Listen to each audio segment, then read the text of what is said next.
அன்புள்ள தேவன் மக்களை நித்திய காலமாக நரகத்தில் தள்ள மாட்டார் என்று அநேக நம்புகிறார்கள், போதிக்கிறார்கள். நரகம் நித்தியமானது அல்ல என்று.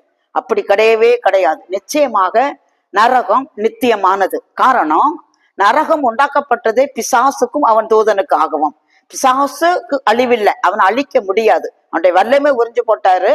ஆனா அவன் நித்திய காலமாக நரகத்தில் தள்ளப்பட வேணும்.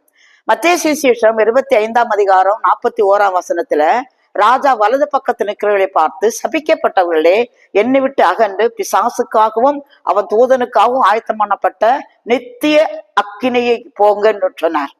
அதே போல வெளிப்படுத்தல் 20ஆம் அதிகாரம் 11ஆம் வசனத்துல பிசாசுடைய முடிவை பெற்று சொல்லும் போது அவன் ஏற்கனவே அர்மதகோன் யுத்தம் முடியும் போது 19ஆம் அதிகாரம் கடைசியில கள்ளத்திற்கு தரிசியும் அந்த கிறிஸ்தியும் பிடிச்சு நரகத்துல தள்ளிட்டார் உயிரோட.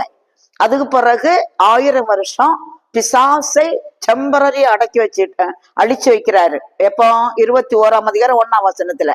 அதுக்கு பிறகு 1000 வருஷம் அரசாட்சி நடக்குது. அதுக்கு பிறகு 20ஆம் அதிகாரம் 1ஆம் வசனத்துல அதுக்கு பிறகு 1000 வருஷம் முடியும் போது சாத்தான் சில காலம் அவிழ்த்தோடப்படுவான். அப்புறம் கோகுமாக யுத்தம் முடியும். கோகுமாக யுத்தத்தோட உலகத்துல பிசாசின் அதிகாரம் பூரா அழிக்கப்படும்.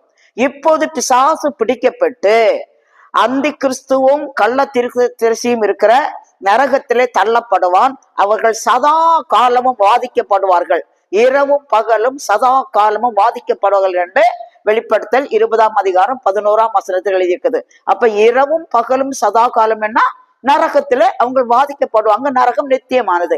இதை இன்னும் ஊர்ஜிதப்படுத்தும்படியாக பிசாசை பெற்று சொல்லும் போது யூதா 6ஆம் வசனத்துல தங்களுடைய ஆதி மேன்மையை காத்து கொள்ளாமல் தங்களுடைய வாசஸ்தலத்தை விட்டுவிட்ட தூதர்களையும் தப்ப விடாமல் மகாநாளின் நியாய தீர்ப்புக்காக நித்திய சங்கிலினாலே கட்டி பாதாளத்தில் அடித்து வைத்திருக்கிறார். அப்போ நிச்சயமாகவே பிசாசு நித்தியமானவன் அழிவு கிடையாது, மனுஷன் நித்தியமானவன் அழிவு கிடையாது, நரகம் நித்தியமானது, சந்தேகமே இல்லை.